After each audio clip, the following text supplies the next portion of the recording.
Well, it's clear from the results that Trump won South Carolina and that Rubio and Cruz are locked in a very close battle for second place and, for all practical purposes, tied.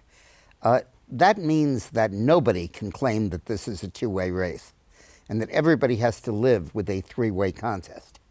And Trump will always win a three-way contest. He'll win it every single time in any single state. There is some chance that Cruz could pull it off in his home state of Texas, but I don't think so. I think that Trump will win all the states. Now, of course, that means he wins a plurality. He doesn't win a majority because the delegates will be allocated proportionately. And pretty well the pattern in South Carolina would hold, where Trump will get about 40% of the delegates and Cruz and Rubio will get about 30% each.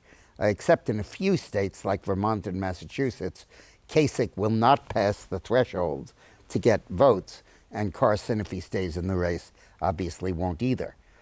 So this clearly sets up a strong probability that Donald Trump will be the Republican nominee. Now, that being said, I can see a way that he could lose. I think that my guess is that Bush is going to endorse Rubio. And my guess is that his $15 million in his super PAC will be used to fund the Rubio campaign, which is essentially broke right now. And it is the overwhelming desire of Bush's money people to back Rubio because they see them as very similar candidates. Now, if that happens, you're going to see a big advantage for Rubio in the face-off with Cruz.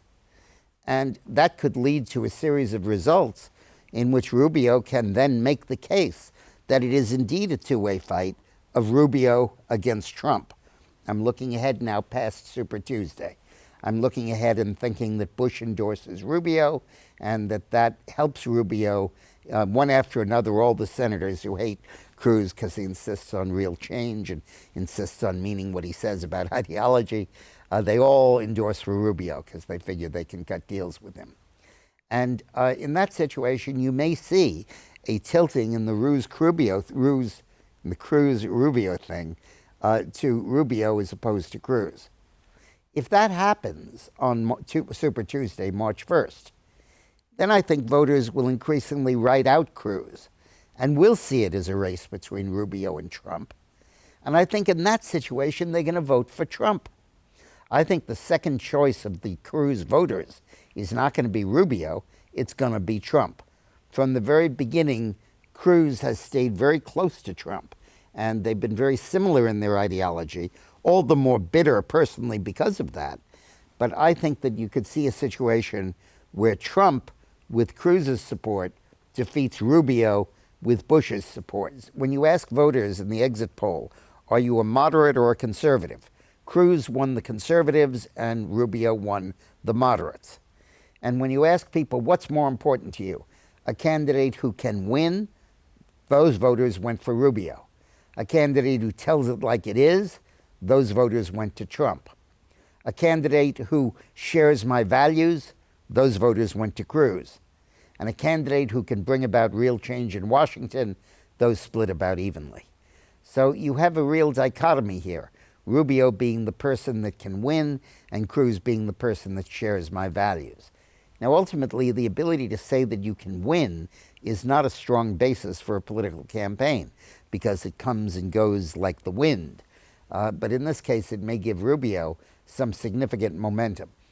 It's also worth noting that over half of the voters, like 60%, made up their minds in the last week, which emphasizes the incredible volatility of the race.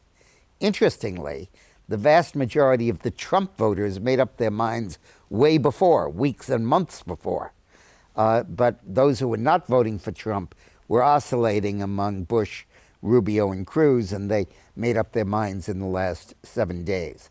So it's going to be one hell of a 7 days going ahead to Super Tuesday, and we'll have to see how that breaks out. Stick around, and we'll be covering this heavily. Now, on Monday, I'm going to tape my next podcast tomorrow, and you can get it by clicking on the link that'll be on the video that we send out, and that's my more fleshed out half an hour or 40-minute analysis of this race. Tomorrow, we're going to talk about Nevada, where Hillary won. But stick around, listen to the video, and find out why Hillary lost. Thanks for watching, and thanks for listening.